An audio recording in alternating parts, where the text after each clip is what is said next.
Welcome. I'm Gail Nicolaysen-Shurtleff. I'm actually a marriage and family therapist. I live in the Netherlands at this point, and I work with grief now. The journey I will take you on, I will be using my personal experiences. Oh my. We've got a problem here. There, okay. Feel free to go ahead and read. I can see it. I'm trying to figure it out. I can see it. I'm trying to figure it out. Okay. This is going to be the best session of all because we've figured out all of these glitches we've had this morning. It's going to be amazing because of that. Okay. The LDS concept of grief revolves around the doctrine of the afterlife. But this causes us to live with certainty, and grief isn't certain. Grief shatters our lives. It asks us to step into something that isn't certain, and yet within the LDS Church, we are required to hold certainty. This causes cognitive dissonance, it causes unrest, and it causes the inability to resolve. So, we'll start with taking a walk through certainty. I will add that all the examples I use are from my life because I don't want to violate client confidentiality, and I want to be able to convey a message to you. So let's go the certainty route.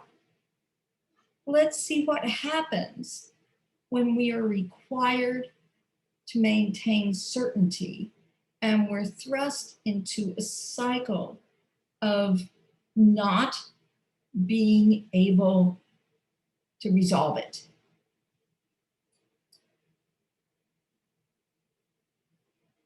When I was 18, I saw my younger sister Joyce drop dead in front of me. The autopsy revealed that she'd had a heart attack. She was 14.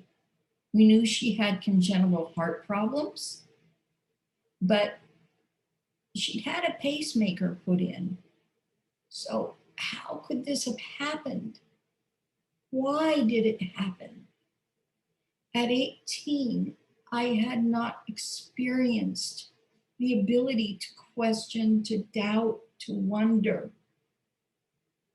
And her death happened basically 1 month before I was shipped off to Rexburg, Idaho.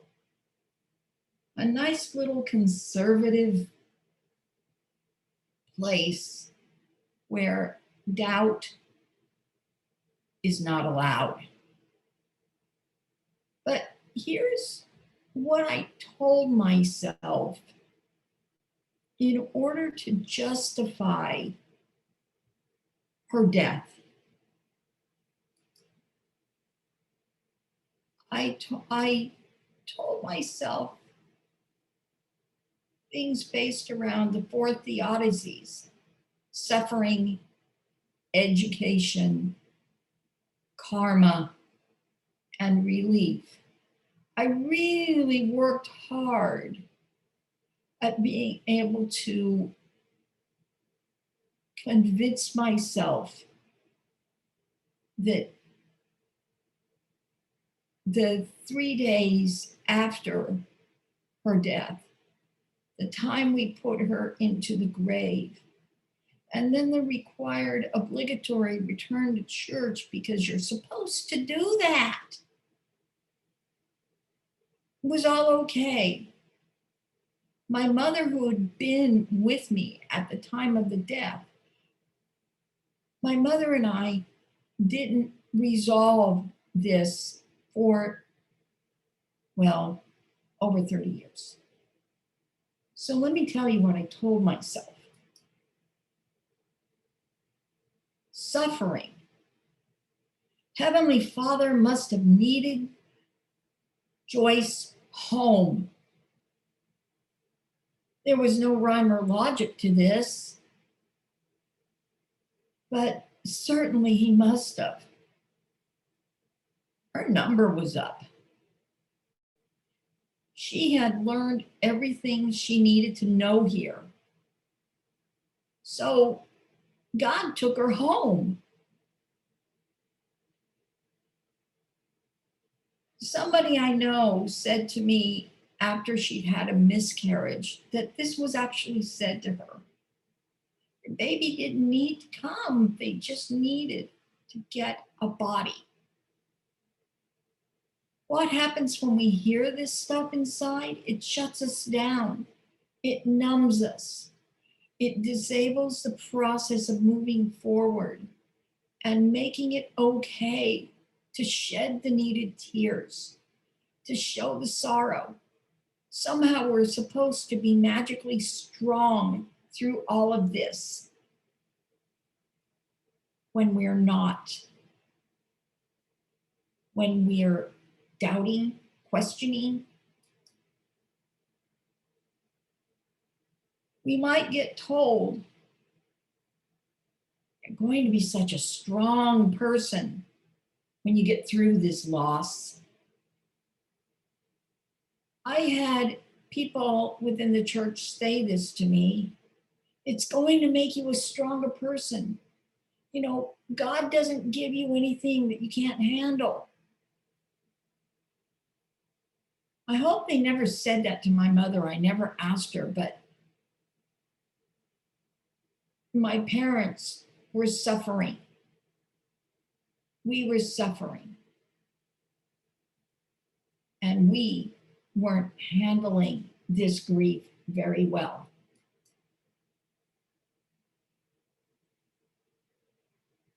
Back to karma. You were never meant to have Joyce for very long. To say that to a parent who has to deal with the loss of a child is a cruel and tragic thing. Their child has been ripped from them. God didn't mean for you to keep your child around for a long time. My sister's death was a heart attack. It happened from natural circumstances. The problem was that within LDS culture, we weren't allowed to say that. We weren't allowed just to say, but it was a heart attack. It was natural causes. It had nothing to do with any of this other stuff.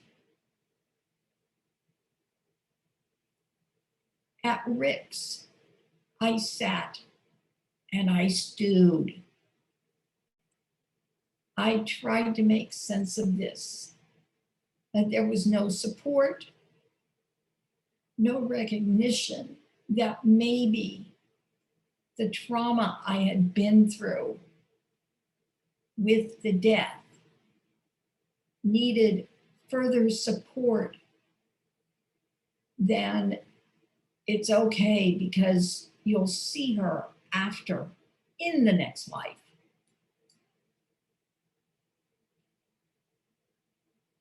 They're in a better place now. You'll see her again. At the time, I believed that all of it. So part of me, and this happens with so many people, shut down to the fact that I couldn't miss her. I couldn't miss her husky voice as she burst in after school saying, "I'm home." I couldn't miss the obnoxious things she did as a little sister. Why should I miss them? I'll see her again. And yet, I missed. And so did my parents. Missing wasn't something that you talked about within the church. My father, who at the time was serving as a stake president, missed her. My mother cruelly was called in to teach the beehives, an age group that her daughter had just finished. Leadership thought that it would bring her comfort to be around these kids. It was a challenge. She said yes. And yet, there was a miss. A year after being a beehive teacher, she was called in as a stake young women's president. The same theory applied. Well, if she serves around these people, it'll be okay. But it wasn't okay. None of it was okay because she was gone. And saying that we'd see her again drove the nail in deeper. We missed her now. And yet culture said, don't talk about it. There's a different path, one that's a lot rockier, more difficult, filled with uncertainty, but filled with bold permissions. Permission to get angry, to question, to doubt, to search. I wish I had been able to take this route versus the other at 18. It would have been helpful, but I didn't take it until my husband committed suicide 5 years ago.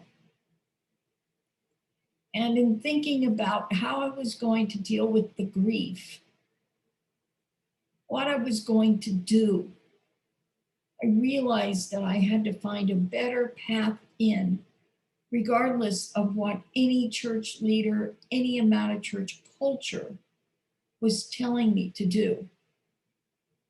I had already gone down the rabbit hole. I already had done a lot of faith deconstruction.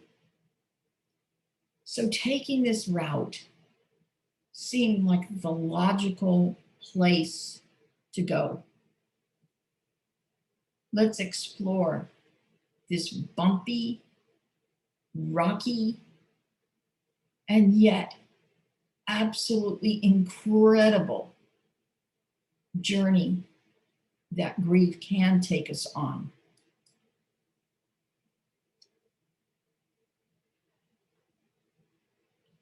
We're required to sit with the unknown. We get to sit with these unknowns. We get to question what was. And we become open to life's outcomes. During the first 6 months of my healing process from my husband's suicide, I began to question, not question why he'd done it. I knew why he'd done it. But I did begin to question my continued relationship with God. And I began to see that I had more spiritual growing up to do. So on a November night, in a darkened room, I let it rip.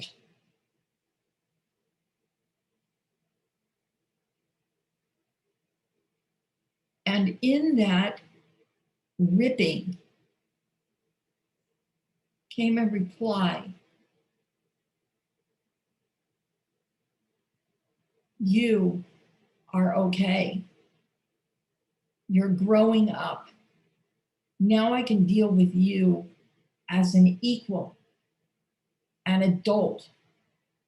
This is where you need to be. I was green lighted. I was going forward.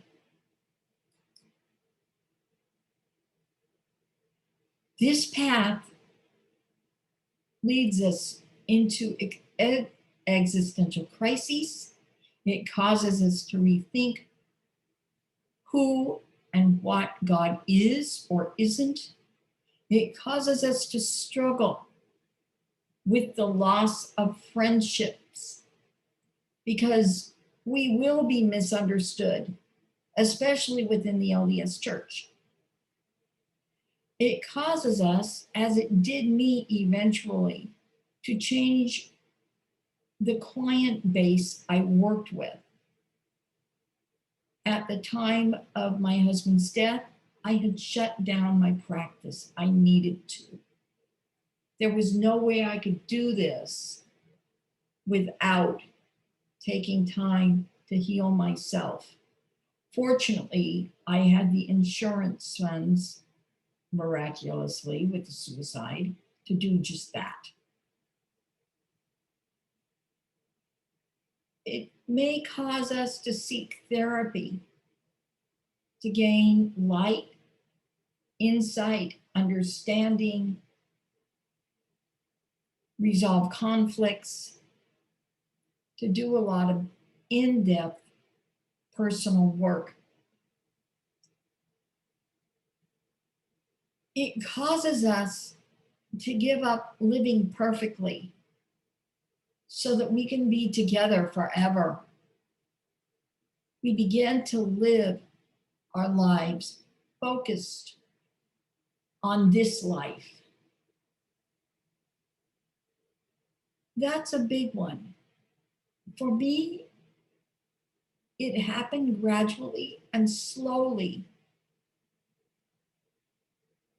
But one day in March of 2018,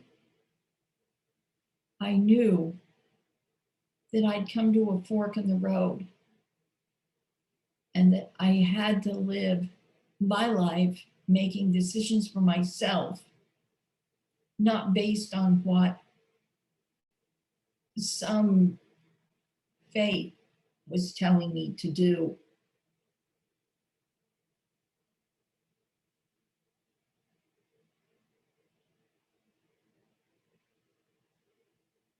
Ultimately, this path causes us to make some deep changes.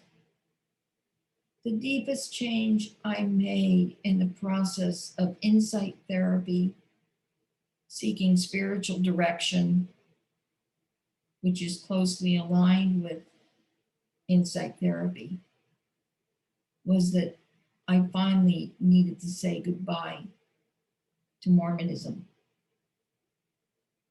It was scary. It was like jumping off with no parachute. But it was the right thing to do. And I had a plan. I knew where I was headed. and it was the right thing for my life. But it did cause me to be misunderstood by LDS friends who, of course, faded from existence. There's a saying within grief that grief rearranges the address book. Sometimes you lose family members. Oh my gosh. Sometimes we lose ourselves. So what do we need for pastoral care and ministry? What are some suggestions for success? What shouldn't we do? What should we do?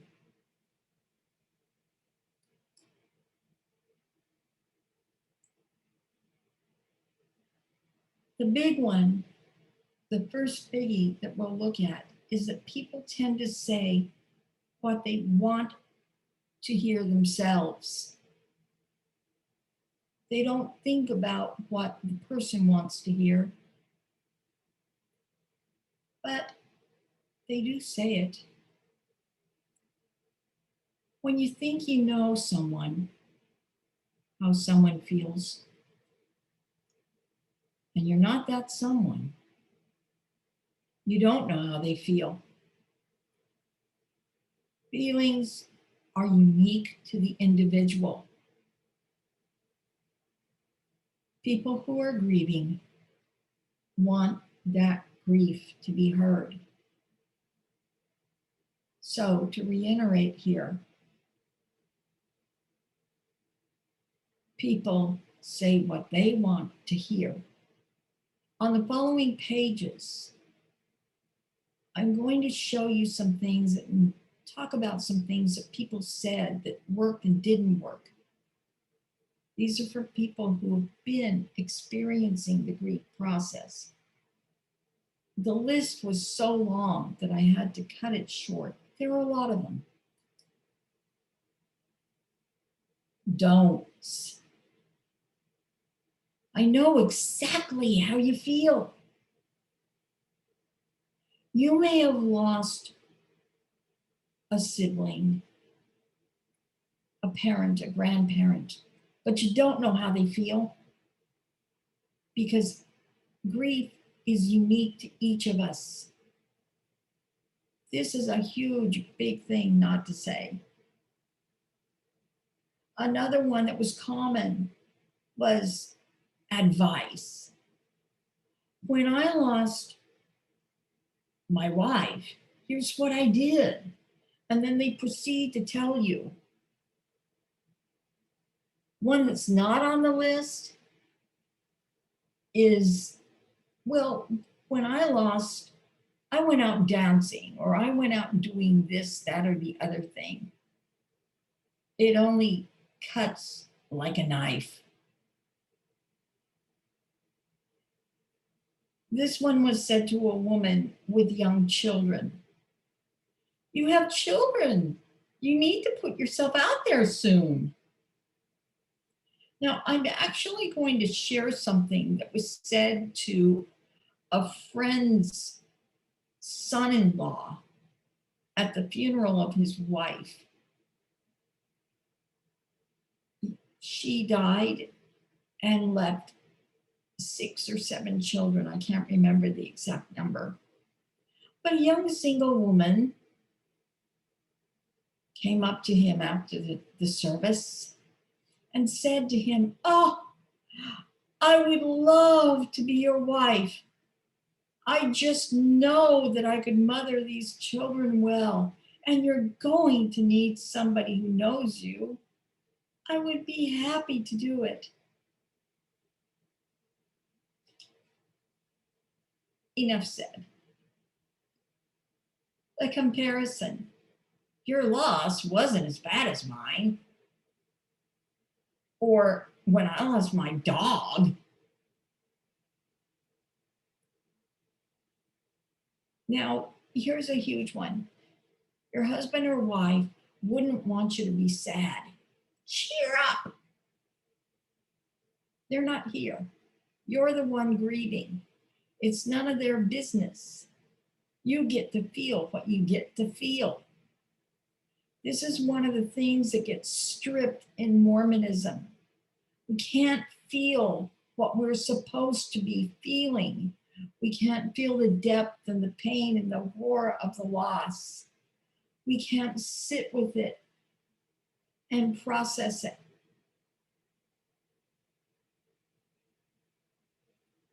Another damaging one, and this is, of course, as I related, you need to get out of yourself and serve others. Culturally appropriate for LDS, it's damaging to those around us. The person may need the absolute opposite of that and doesn't need to be hearing that.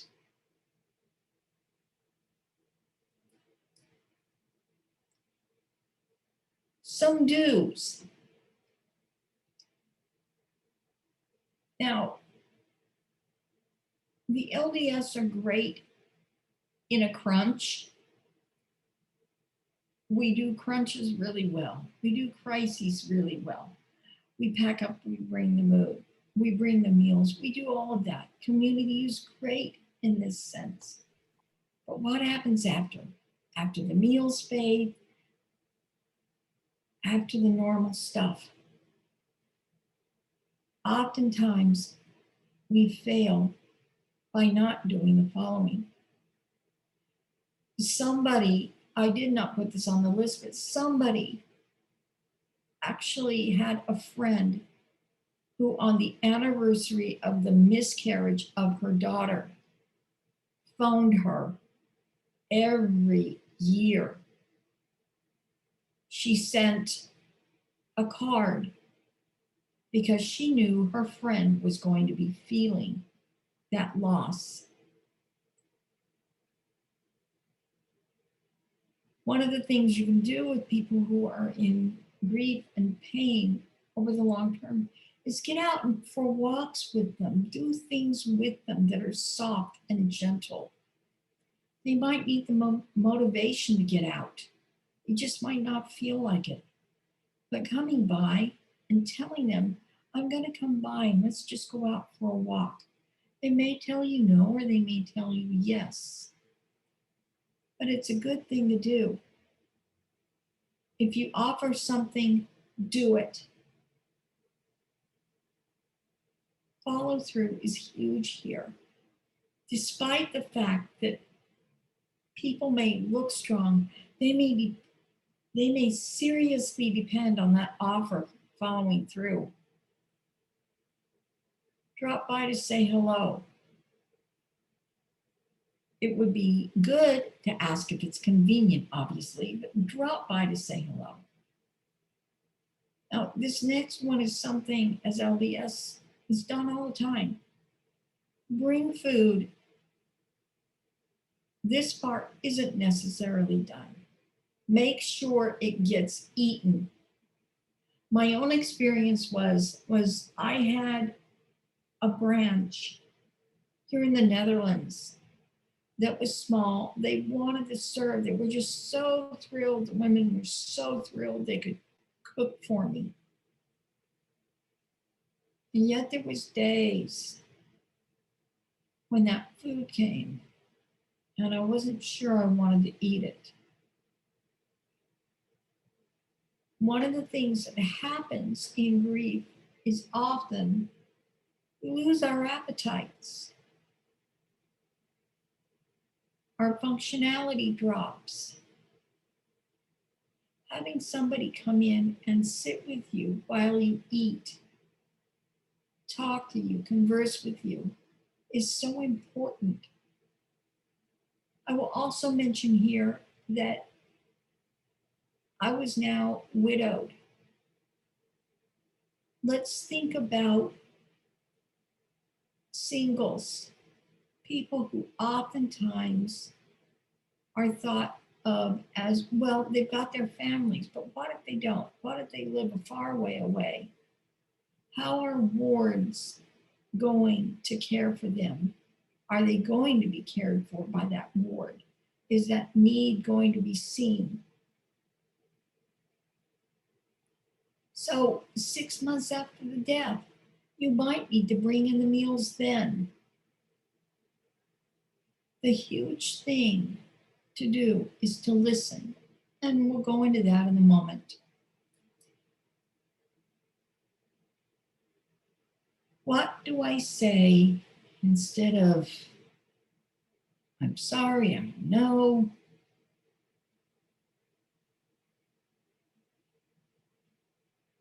Here's something you can say.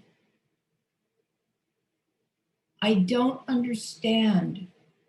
Can you tell me more so that I can understand? The use of empathy goes a long way. I had a good friend just this week. We were chatting, and he said, sometimes my mother just said, this is so hard. And I didn't know what to say. I suggested this. Yeah, Mom, it's hard. This is your first time doing this kind of grief. It's new for you. It's new for our family. It is hard. We don't know what to do with it. That kind of empathy will open up dialogue. Sometimes it isn't what you say. Sometimes it's about the doing. Coming to recognize that maybe somebody needs something that's not on the standard list. The how do I get through this list? What do we do?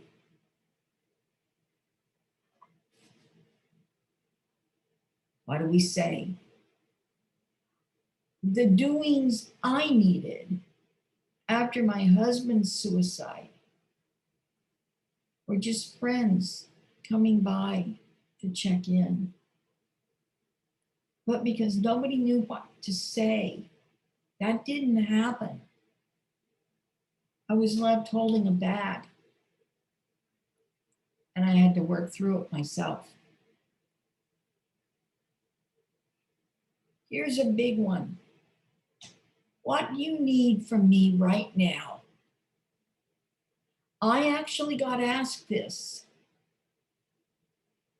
by a good friend who was courageous enough to walk with me through the entire first 2 years of this journey, who had the guts and the courage to stand by me. There were times when I said, I just need to be able to call you and scream, or I don't know. He didn't take my I don't know as don't ever ask again. Because sometimes I didn't know what I really needed. And he was resourceful enough to realize that what I needed was somebody to come in and do some tasks around the house that I couldn't do myself. So we kept asking. And while a lot of the time I said, I don't know, eventually I was able to really tell him what I needed, to create a list.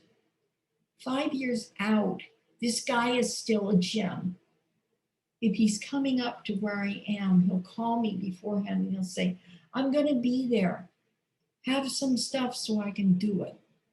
Oh, there are times I wish I'd have 24 hours notice, but the fact that he offers still after 5 years gives me the time to do a couple of things that I couldn't do had I stuck in a theodicy mode. Now, I'll talk about that in a minute. Open-ended questions will always deepen the conversation. Don't ask the yes or no's.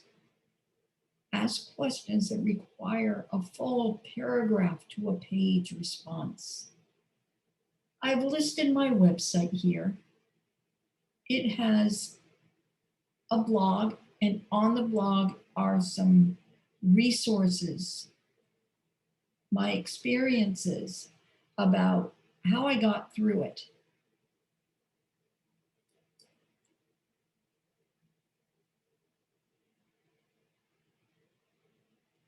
What people in grief want you to know is that you might look strong on the outside, but you still need to be connected. Call me, invite me out. I may say no, but keep at it. Things are very different for me. Speak her name, speak his name. Share stories, share your memories. Oh, this needs to be done so much because that's all we have as humans are the memories. Here's a huge one. I'm not the same person I was when he died. I still grieve every day, even if it appears I'm doing well. I'm not okay. I need my family to check in and come by.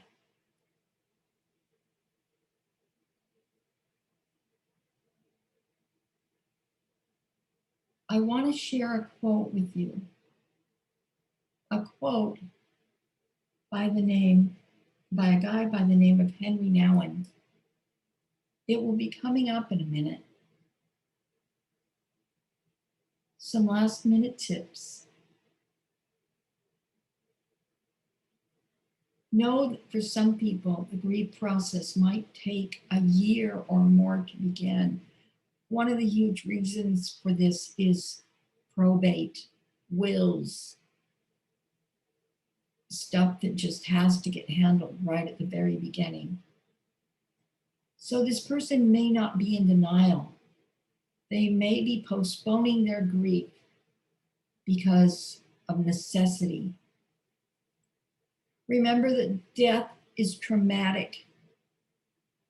The two deaths I shared were both traumatic. Don't try to fix it. Listen. Remember that everyone, including children, will cope differently.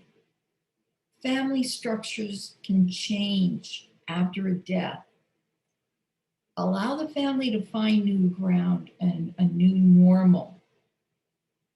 This is huge.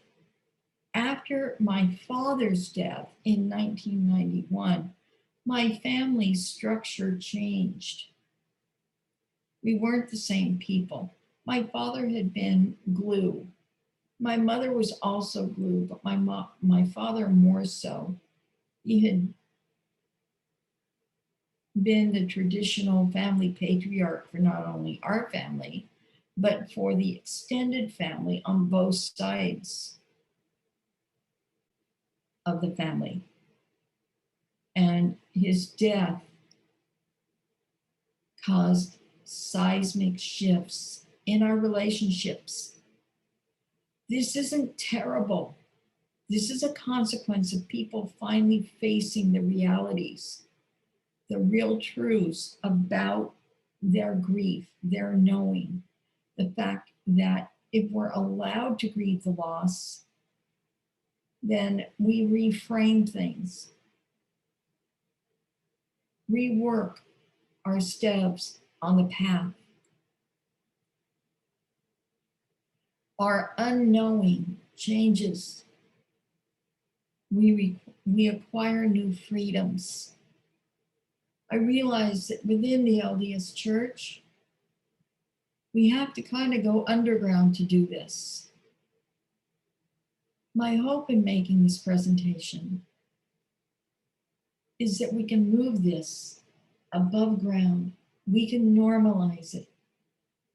We can tell people this is what's normal, not the theodicies, not the false stories we tell ourselves about why God took this person. And now, a quote.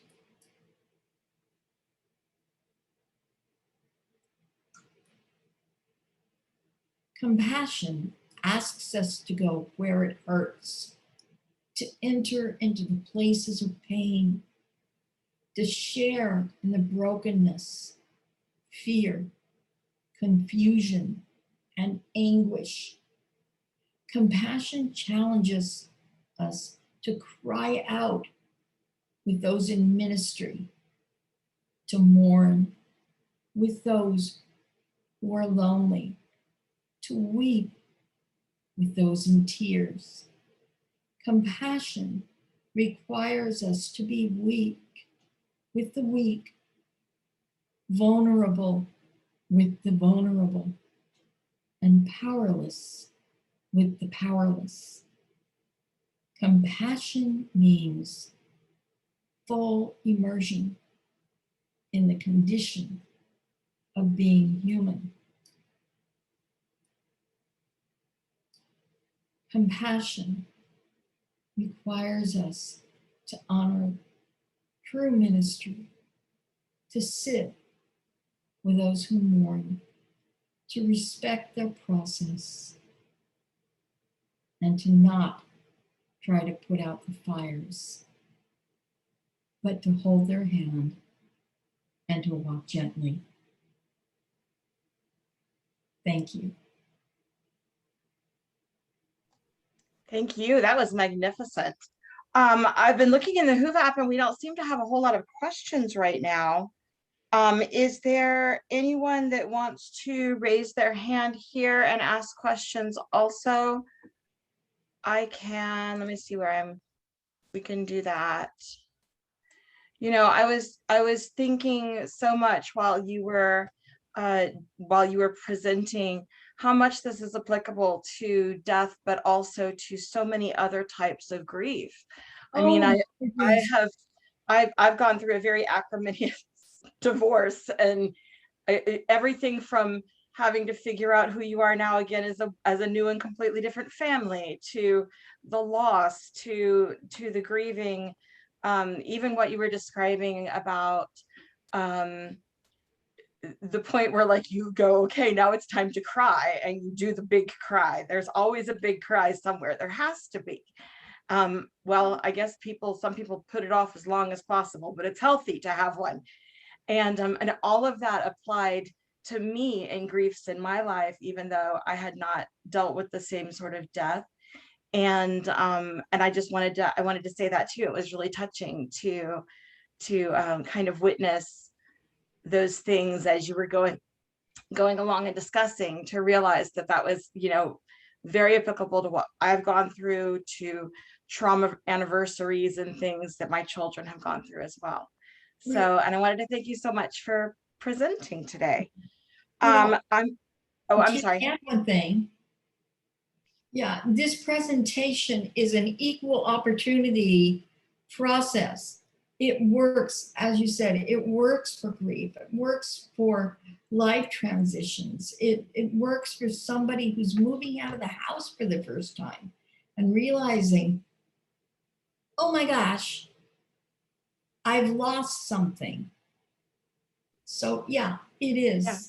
Well, and it also, I think one of the things that I was surprised to relate to, or to make that connection in grief when you were discussing, was that it also applies to faith transition so much. Because yes, it's such a loss and it's such a grief. And when you're making this, it is this traumatic experience, and you're making this big shift, all of those things shift in your family as well, all of those things in your mindset, and you have to do those same stages of grief. You have to to offer that same compassion to those who are going through that sort of thing, because I think a lot of times we have a tendency to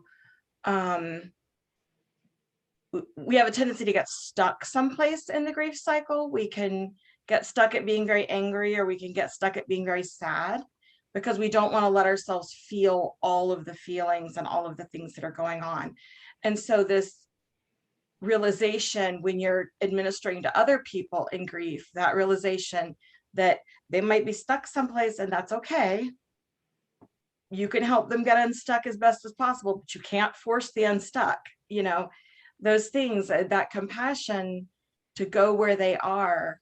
I think that's going to be my big takeaway today, to realize that that's just such a huge experience, that in so many different ways for many people. One of the other things I'll bring up is that Elizabeth Kubler-Ross's stages of grief were meant for the living who are dealing with terminal illness. They are not meant for the dead who have been through it. So please, people, do not ask somebody, well, have you been through your anger stage? Or have you bargained yet? You know, what are you going to bargain with after the person's dead? God, resurrect them? I mean, I work with this now, as a therapist, and I have yet to run into somebody who has lost somebody in their life who comes back to me and says, well, I'm going to make a bargain with God if they'll just bring them back. Right. So, that's the key on her stages. They work immensely well for those who are dealing with a loved one's terminal illness. And we all go through them at that point. We don't go through them after. We go through whatever it is we go through. And that can be any number of things, and it's all okay. Yeah, very much so. Well, and it doesn't look the same for all people, and you don't go through things linearly, and it's not going to be like, okay, well, I checked off the stage of grief, boop, now we're good.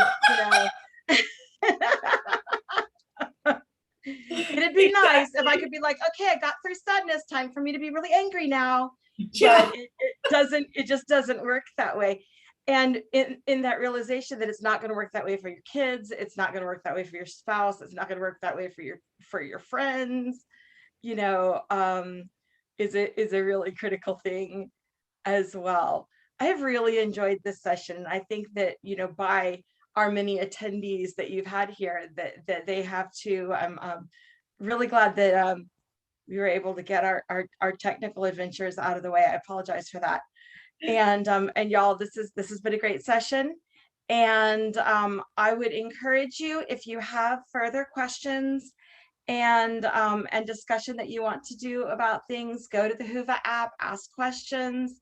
We'll all be able to be there and look at those things. And I hope you enjoy your next session, whatever it's going to be. Thank you so much for presenting this today and giving this to us. It's a good tool.